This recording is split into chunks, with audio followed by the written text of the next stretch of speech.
കല്യാണം കഴിഞ്ഞ ആദ്യ നാളിൽ മിണ്ടാൻ പാടില്ല, ശാന്തി മുഹൂർത്തം പാടില്ല. എന്തുവാ ഇത്? നമ്മൾ ഒരിക്കലും ഒരുമിക്കതെന്നും പറഞ്ഞ് കരുതി കാവലിന് വേണ്ടി ഒരു അമ്മാവനും കൂടെ.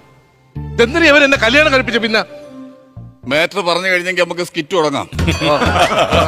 എന്നാലും എന്റെ അശോക, ഗൾഫില് പനയെ കയറിക്കൊണ്ട് കിടന്ന നിനക്ക് എവിടെന്നടാ ഈ കുമ്മിള് പോലെ ഒരു പെണ്ണിനെ കിട്ടിയത്? ഗൾഫിലെ പനയെ കയറിയപ്പോഴേ ആ കൊതുമിരുതി പെണ്ണ്.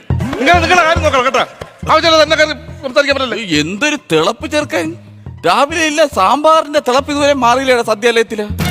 ഭയങ്കര ബഹളം തന്നെ.